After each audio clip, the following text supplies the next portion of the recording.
What's up, meatbags? It's the often imitated, never duplicated Tony TGD coming at you with a impromptu He-Man and Masters of the Universe stream. Just wanted to talk a little bit more about it.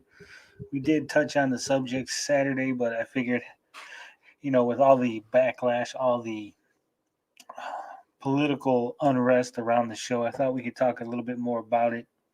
A lot more people are making videos. A lot more people are making claims against the show. I thought we should set some of that straight. You know, So right now I can see we got Carl's in the chat doing his thing. What up, Carl? He wants to make sure that everyone beehives themselves. It's kind of a weird thing, Carl, but I mean, you do you.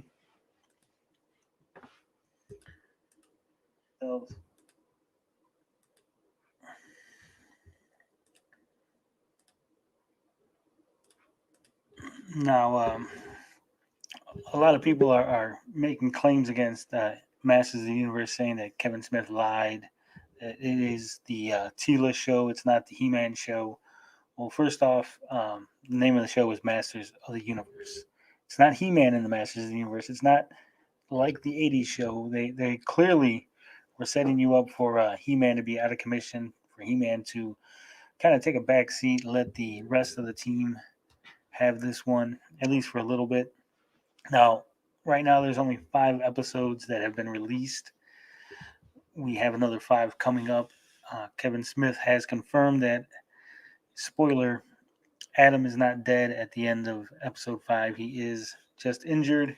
And the plan is to have Adam come to terms with whether or not he is the hero or He-Man is the hero, build him back up, have an epic final showdown in the 10th episode. So that's something I'm looking forward to. I mean, like I said, a lot of people are saying that he lied, that this is the Tila show. It's not. I mean, sure, He-Man did get put out of commission in the first episode. That was done, like I said, in order to help distinguish between the fact that, is it Adam that's the hero? Is it He-Man that's the hero? Are they separate personalities? Are they the same person? What would the world be like without He-Man? And to me, they did it very well. They made us, understand how important He-Man is to the entire universe, to Eternia itself. Hey, what's up, Lorenzo? Um, Tila, she obviously was very upset by He-Man, dying. Now, this is a continuation of the 1980 series. I don't believe any of the 2000 series is going to be referenced or it's going to be included. And if you remember in the 1980s series, Adam was a coward. He was always hiding, going back to the castle, not going out to fight, pretending to be a wimp, So we have to remember that. We have to keep that in mind. That's the Adam that Tila knows. But secretly, he's been He-Man all along. He's been the hero. He's been the one that she has eyes on, the one that she likes. And this whole time, she was probably treating Adam very badly. She was probably thinking very bad of him, thinking that he's a coward, that he's a wimp, that he doesn't care about anybody. He only cares about himself. He's a selfish, spoiled brat. But in reality, he wasn't. I mean, so a lot of her anger that she's expressing outward is actually anger at herself. She's angry at herself for the way that she thought about Adam, and she never had a chance to express that. She never had a chance to come to terms with the fact that he's been putting on this act this whole time in order to protect her, protect his family. That goes in line with King Randor when he gets upset. He's upset that Duncan failed him. Duncan basically let Prince Adam die. He didn't tell anybody. He didn't let King Randor know. Obviously Queen Marlena, we found out that she knew that He-Man and Adam were the same person. So, it's going to be a big emotional moment. And this whole idea that Tila is being selfish, that she's trying to put the spotlight on her, it's not really true. It's just it's one of those knee-jerk reactions, one of those, you're angry, you need someone to yell at, and unfortunately, those are the only people that were around. Hey, what's up, Beefy? Lorenzo says it was kind of confusing why Tila was upset with magic and why she stormed out and became a mercenary. Well, if you think about it, magic is what made Adam He-Man. She found out that they are the same person. She found out that magic is what kept them apart. Magic is the reason that she was thinking bad of Adam. Magic is the reason that He-Man couldn't be with her. So obviously she had some resentment towards magic itself.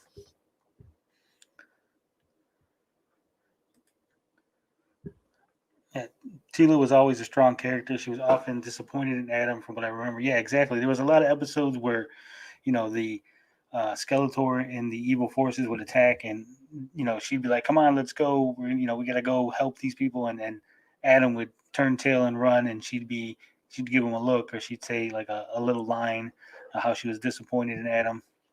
And that was really played up in the original series. It was the whole Superman Clark Kent dynamic, you know, pretending to be a wimp, pretending to be somebody that you're not in order to protect your secret identity. Yeah, Lorenzo, she was projecting her anger towards herself at others. Exactly. I mean, she didn't have anybody to talk to. The people that she trusted didn't trust her with this secret. She was upset. She was angry, and she lashed out. And I mean, that's a honest reaction. That's something that a full rounded character would have. See, the problem is that people are used to these one dimensional characters that have no real emotions, no real feelings. So, when they see something like that, they don't understand it. They just think, oh, she's not acting typical. She's not acting in character. When characters develop, characters have arcs, they have feelings. They're fully rounded. They're trying to make these like less cartoon characters and more like real people, like how a real person might react. Yeah, see, Lavos remembers there were multiple instances that Queen Marlena knew who He-Man actually was. Yeah, I did remember that from the old '80s series. It's hard to tell exactly how much they're going to take from the '80s series, how much that is canon versus what isn't. Another complaint that I seen that I don't understand at all is King Grayskull was I don't want to say he was black. I want to say he was dark skinned. It's hard to tell if they were trying to make him tan or if they were trying to make him African American. A lot of people were upset by this. They said, "How could He-Man have how could that be He-Man's descendant? They're a different race." Well, in the same episode, King Grayskull's son is there. King Grayskull's son is Hero. If anybody actually knows the lore of He-Man, if they know the story, the backstory of these characters, they would realize that King Grayskull's son is Hero, who was blonde haired, was light skinned, and is another descendant of He Man. So if King Grayskull could have a son that looks almost identical to He Man, then surely there should be no big deal with him being a darker skinned individual and Prince Adam being lighter skinned.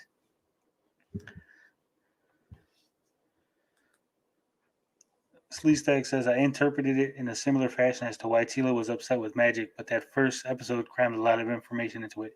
Yeah, the first episode did kind of cram a lot of things into it. I think um, Kevin Smith was hoping that you would have a familiarity with the old series.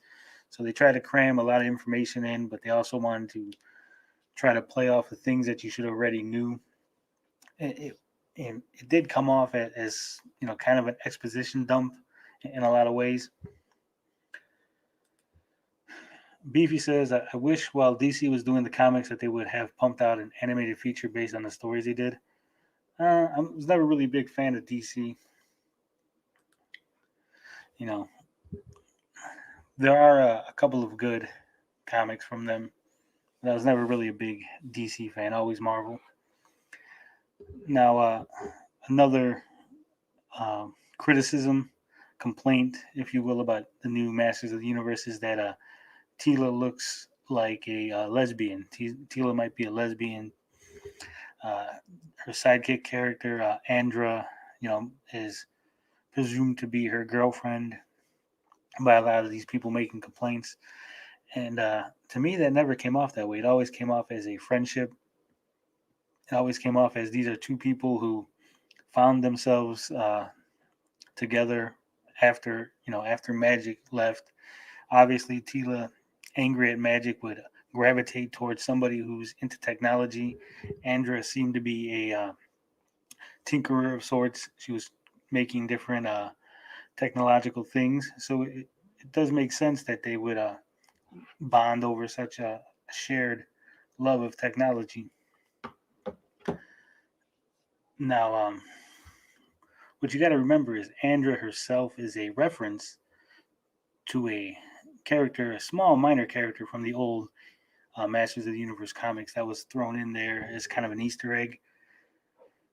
Again, we know that Tila was in love with He-Man, still in love with He-Man, as mentioned by Evelyn later on in one of the episodes, where she says that Tila is still carrying a torch for him.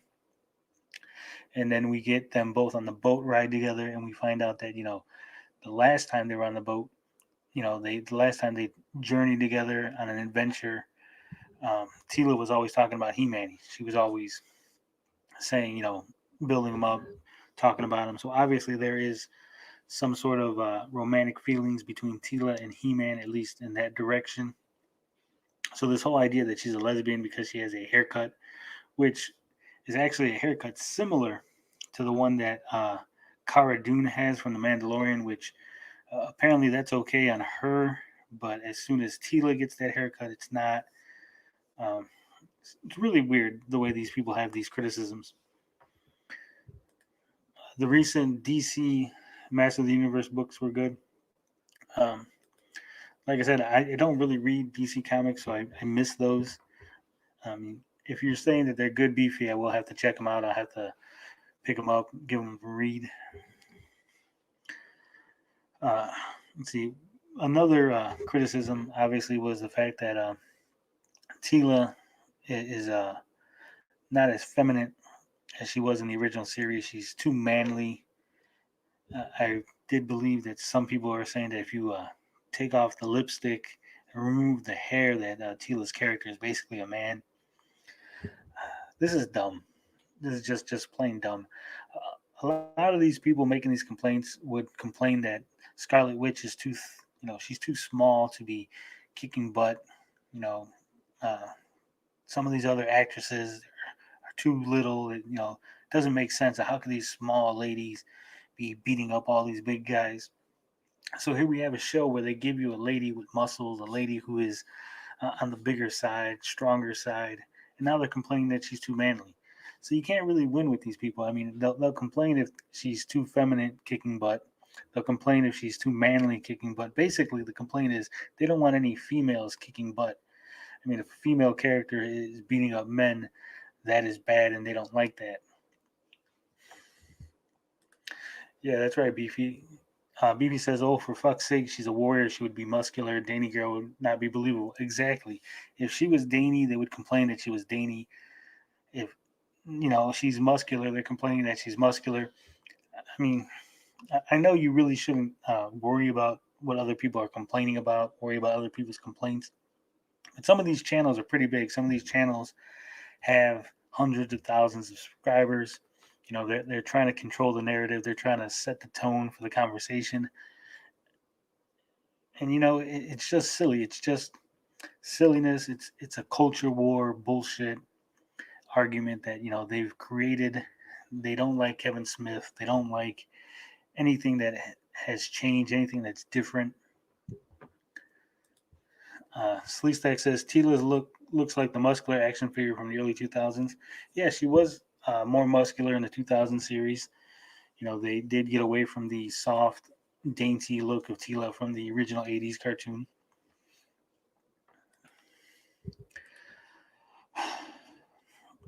I mean, like I said, the show was good. It had a lot of references to older lore. It had a lot of references to things that were pre filmation. Originally when the whole He-Man line came about, he was originally met by a goddess. He was saved. He saved a warrior goddess from evil, and she bestowed upon him a magical suit of armor and a sword. and that was the original story, and that was, they kind of blended that in. They kind of made reference to that in the new Masters of the Universe. We all know that Tila is the daughter of the sorceress, and they kind of hinted at it. They kind of try to make it, like this big mystery. But we all know, if you have any um, He-Man love, if you're familiar with the old cartoon, you'll know that she is the daughter of the sorceress, and I believe they're building up to the fact that she's going to have to choose whether or not she becomes the new sorceress and never gets to be with He-Man, or if she gets to be, she bees with He-Man, and then the world is without a sorceress, it's without a protector of Grayskull. Sleestack says, I believe some of the lore Kevin Smith is drawing upon was from the 2000 series. It could very well be. It's hard to tell at this point because so much of it was a little all over the place. Some of the characters didn't really make appearances. We didn't get too much flashbacks. So, I mean, when we get the next 5 episodes, when we get more He-Man, we'll probably have a better idea if he is drawing upon this the 2000 series. Lavo says Teeler from the 1980s could crack walnuts with those thighs. Yeah, that was always, I remember the toys. They always had really big, thick thighs on Teela and Evelyn. They looked kind of weird. They had like no waist and then these like big, huge thighs. So really, it comes down to people that I don't believe are actual fans of He-Man that are complaining. They're just people that are familiar with He-Man, people that maybe they watched the show, but they weren't really into a He-Man. They didn't really look into the backstory. They really didn't get into the lore. They didn't read the mini comics. They were just people that bought the toys, played with them, watched the cartoon, didn't really give it any thought, didn't really, understand what was going on. I think those are the people that are complaining. People that don't really know. They're familiar with He-Man, but they don't actually have a love of He-Man.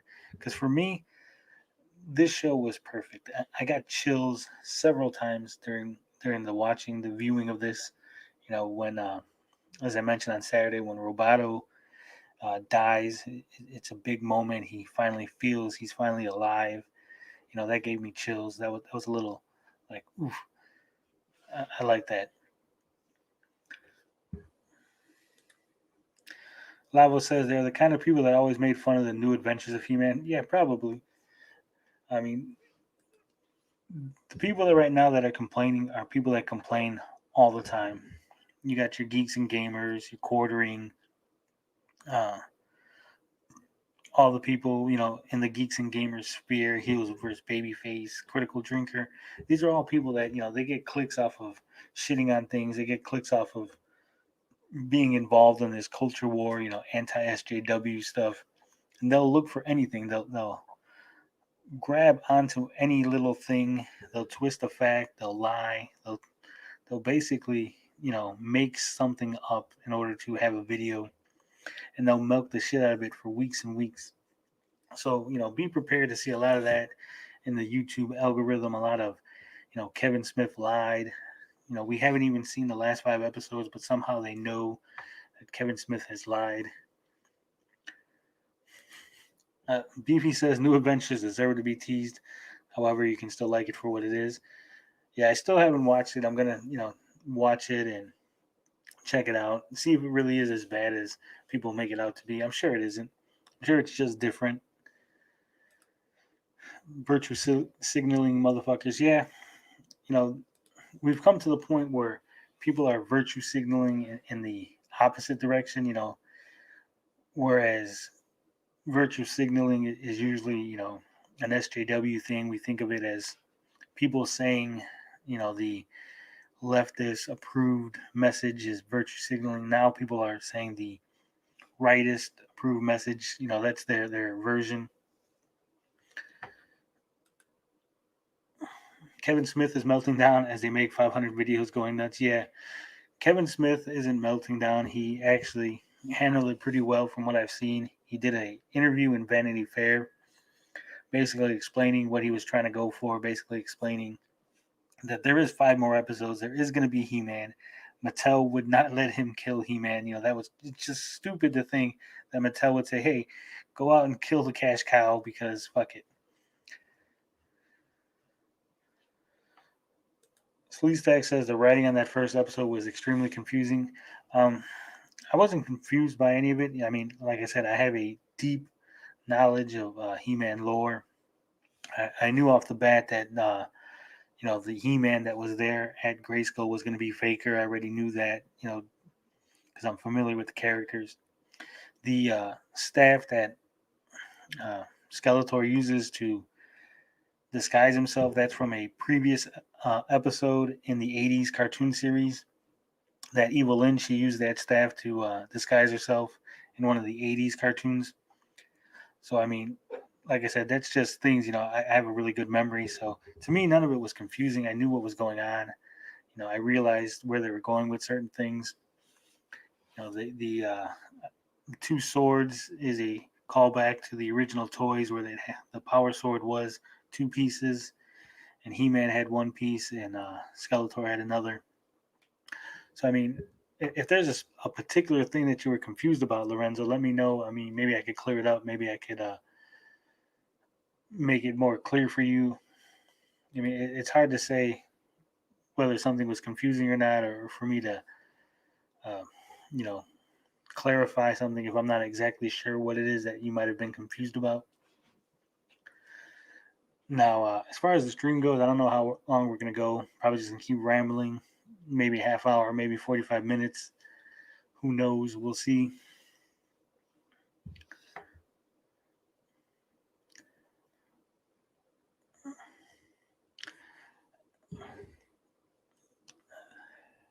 Really, what it comes down to is, yeah, Lavo says the shaping staff, which was broken. Yep, there it is. See? Carl's right on it. Carl knows his He-Man lore. That's why we got Carl here. That's why he's my right-hand man on my left side. Um, I liked Scareglow. I liked that whole heaven and hell thing. They had the 3 towers in Paternia.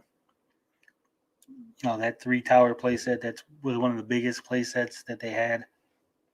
It was a nice little callback. It was a nice little nod to the old fans.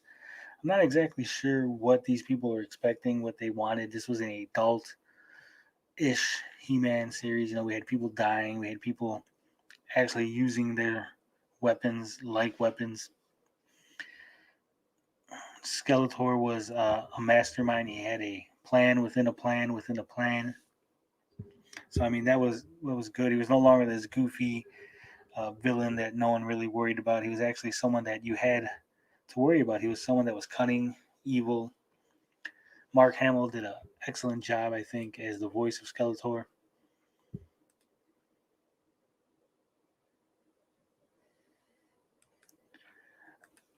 So I mean, realistically, like I said, to me the show is real good. The complaints are falling flat. It's a lot of people that don't know about He-Man or just looking to nitpick at something in order to create an issue that isn't there in order to make clicks to get that YouTube money. And really, it's sad. I mean, if you look at the people that actually like the series, if you look at the people that like the show, it's a weird dynamic because you got people like me, Saggy Melons. I know Cyrus said he enjoyed the first couple episodes. People that don't normally agree on a lot of things, and we're all saying the same thing. We're all saying, this was a good show. This was very entertaining. It was a love letter to He-Man. The people that are complaining are just, blowing something up, making it more than it is just for the sake of YouTube drama, YouTube clicks. So, if you haven't seen this show, I highly recommend you go out and watch it. I highly recommend you go and sit down, put your phone away, just watch it, enjoy it for what it is. It's a good show. In about 3 months, we're going to get the next 5 episodes. That should be really good. I'm looking forward to it. Hopefully, all these people just go away Everyone holds them accountable, and that's really the big thing that I think that people need to do. When Carl says we all know what's going to happen, Tila is going to be the new He-Man. Yeah, that's what they're trying to claim, that Tila is going to be the new He-Man, and He-Man's dead. He's not. She's not. Tila is going to be the sorceress, or at least they're going to try to make it seem like she has to choose whether or not to be the sorceress, in my opinion. He-Man's coming back. Kevin Smith said he's not dead. Adam's not dead. That was not a fatal wound at the end of episode 5. But when it's all said and done, I just hope that these people are finally held accountable. These people are finally held, to some kind of standard, because time and time again they'll come out and make wild claims, make wild videos, saying this and that and everything under the sun. And then when they're proven wrong, they just pretend like they never said it, move on to the next drama, move on to the next controversy. So hopefully, they get held accountable. Hopefully their fans realize that they are full of shit. They're just saying things to get the clicks, to get hate views, to get people who are angry and upset to watch their videos and like, share, and subscribe. Because it's all about that money. It's all about making that bread. But that's not what we do here. What we do here is we do honest criticism. We do honest commentary. We talk about things that we love. We talk about things that we hate. We talk about things that we're indifferent against. But we do it honestly, and we do it with accurate information. And if you can't handle that, you know where the door is. But if you can, if this is the kind of thing you enjoy, then we'll do more of it. But I think that's it for now. I'm not really good doing this solo. I'm a lot better when I got someone to play off of. But unfortunately, Carl didn't see the show, so I didn't want to drag him out here. Beefy hasn't seen it. I know he's got he doesn't want too many spoilers. So I'm going to go ahead and cut the stream. I think 27 minutes was good. People can watch it on the replay. They can like, subscribe, and share the video. And you know how we do it here. Love, peace, and booty grease. We out this bitch.